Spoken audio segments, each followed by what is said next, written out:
What's up, everyone, and welcome back to a new video. It's that time of week again when we sit down and we take a look at all of the new releases that I picked up at my local LCS during this new comic book Wednesday, July 16th, 2025. We got a few good titles here to go over this week, and we're going to start off with my pick of the week.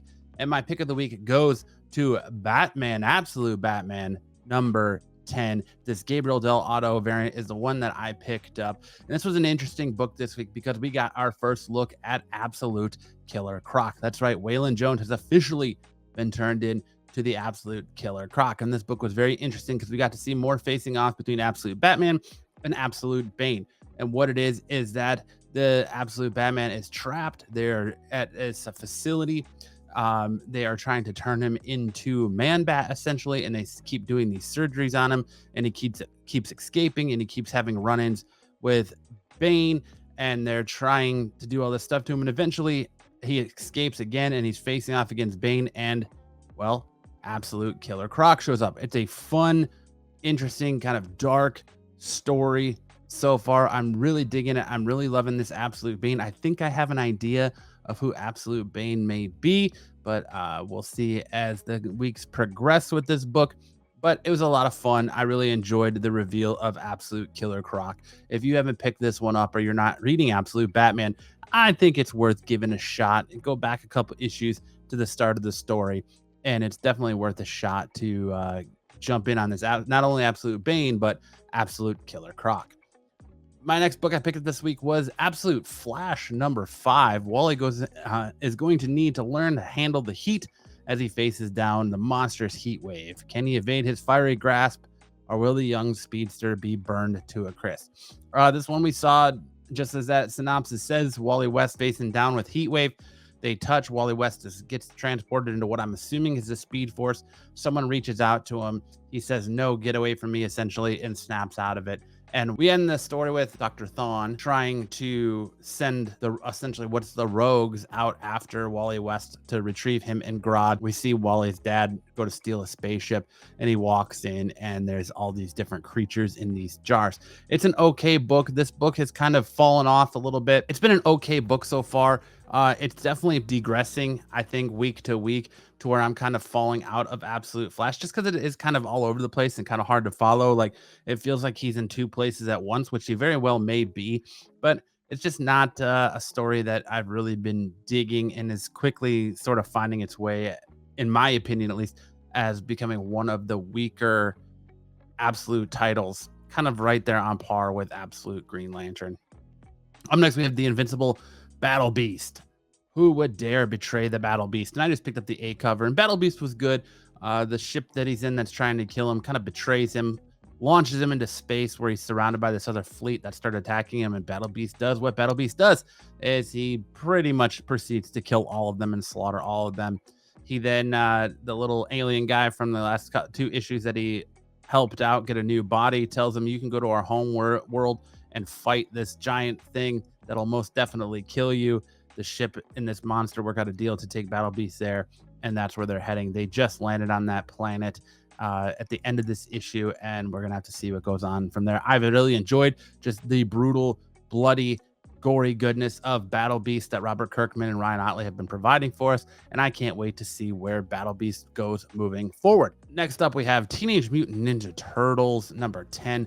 My favorite title, one of my favorite titles, and the one title that every month when it comes out I read first. I absolutely love this book. Juan Ferreira cover C variant is the one I picked up here. Jason Aaron's, Juan Ferreira killing it with Ferreira's art and Aaron's writing.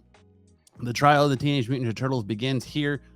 Framed for the murder they didn't commit, the brothers Hamato are prisoners of the Foot Clan, awaiting the judgment of the city's greatest criminals in the battle for New York City. The TMNT have officially lost. Yeah, they are in jail, awaiting trial. This whole thing sees them stand their trial. Donatello, who has been kind of loopy, is their lawyer representing them. And we kind of see Casey Jones wakes up from his coma and what's going on. And that's where we leave it. Not a lot of story progression in this issue, but still a solid issue. That's why it didn't get my best book of the week. That had to go, of course, to Absolute Batman number 10. only because there wasn't a lot of story progression in this issue, but I absolutely loved Teenage Mutant Ninja Turtles number 10 and continue to love this story each and every month. Moving on, we have the death of Silver Surfer. The Silver Surfer fights alone. The Silver Surfer, hated and feared by the very humans his heart longs to aid, duels an array of rivals hell-bent on his utter annihilation. But in their hubris and greed for untapped power, humanity awakens an ancient threat born of Surfer's old master Galactus. And so Surfer must persist for the sake of both friend and foe, for the good of Earth and the entire universe. This book was okay. There's not a whole lot going on here. It's not one that I feel like is this massive story. This is a beautiful cover and an amazing cover. It was given my best cover of the week this week in my best and worst covers video that I put out on Tuesday night. But it's a great cover, but the story is still kind of lacking and just not there yet. And I'm not really sure what the payoff on this book's going to be. Up next, we have Eddie Brock Absolute Carnage, number 6. I went with this Ryan Brown variant. Uncontrollable carnage. Eddie is losing his grip on Carnage's powers and bloodlust. Can he keep the symbiote's baser instincts at bay until they locate a suitable target? Or will innocent people begin to pay for Eddie's hubris? Meanwhile, back in Chicago, Eddie and Carnage go from hunter to hunted as Muse closes in on who destroyed his studio.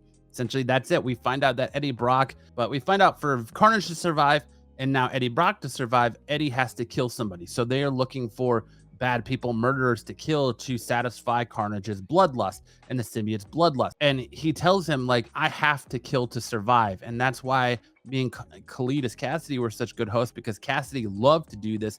You don't, and it makes it interesting to me, is what Carnage tells Eddie Brock. So now that Eddie Brock hasn't been killing when he's in his sleep, the symbiote is just acting on its primal urges and killing while he's asleep. He wakes up in a group of slaughtered animals. So they have to hunt down these bad guys to murder in order to suppress Carnage's bloodlust. And so Muse is now tracking them as they begin to hunt Muse. It's still a great story. I'm interested to see where this first story arc ends and where this goes and how things work themselves out with the confrontation between Eddie Brock and Muse, but we'll have to wait for issue 7 to find out more. Moving on, we have Giant Size House of M. I got this Ivan Talavera variant Scarlet Witch. I think it's a beautiful cover.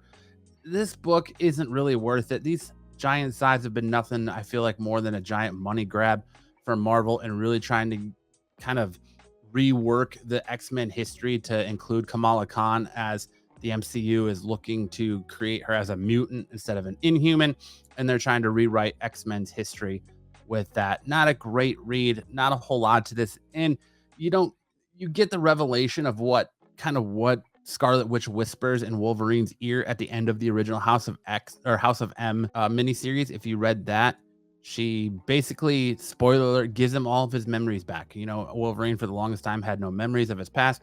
Well, in the events of House of M and what she whispered in his ear, she restored all of his memories. So now he goes from being not knowing where he is to having to live with the memory of everything he's done in his past.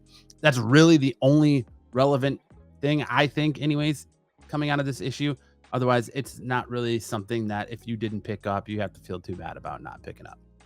Then we got this Ghost Pepper #1. I picked up this cover B Stanley Artgerm Lou variant. Humanity survived a monstrous threat, but the world isn't better for everyone. Every day, Loli hits the road to deliver her delicious cooking to the masses, outsmarting her treacherous competition and staying one step ahead of the massive robots protecting all of them. It was an okay read, interesting first issue. I'm interested to see where it goes. I'll definitely give issue 2, maybe issue 3 a try. But again, it's a #1, just kind of setting things up. We're gonna have to see where we go from here with Ghost Pepper. And the last book of the week I got is Post Malone's Big Rig #1 with a whopping $9.99 cover price. It is a double-sized issue. You get part 1 and 2 in this issue, and it's essentially a story about, you know, old biblical times where you have these demons that are uprising and all these people praying for help, and this kind of priest that was been, I don't know if you say exiled or kicked out of the cloth, turns out to be their savior. The people are praying for help against these demons, and the help comes and they're praying for angels, And instead of angels, a giant 18-wheeler shows up. This priest gets inside, puts the trucker hat on, and all of a sudden he becomes this massive badass. And they're just going, he's got two other people with him, and they're just going through this land fighting demons. It was an interesting book, nothing spectacular. I think the most draw is that it's Post Malone. It's got Post Malone's name on it, so I think that's going to draw people. But otherwise, this is probably one you could leave on the shelf, as it wasn't one that really stood out and screamed to me. I picked it up because of this beautiful Peach Momoko variant, which is the cover I got, and it looks so much better in hand than on this screen.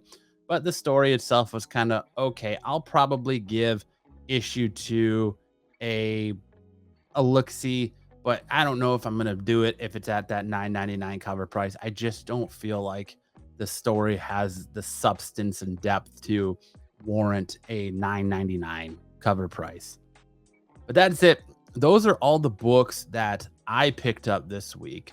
Let me know in the comment section below what you picked up this week, what you read, if you agree with my quick reviews on these books, if you disagree, if there's something out there that I'm not reading that I should be reading, let me know. But I want to thank you guys so much for watching the video. If you want more from me, make sure to check out one of the videos here. Make sure to go back and check out my Tuesday video where we went over the best and worst covers of the week. And that'll be it. I thank you guys again so much. Make sure to hit that like and subscribe button on your way out. And we'll see you guys. Well, we won't see you next week. Next week, there'll be no video because I will be at San Diego Comic-Con. So we'll have some coverage from San Diego Comic-Con hitting the channel every day. Should be a great time. So be on the lookout for that. But until next time, we'll see you around the spinner rack.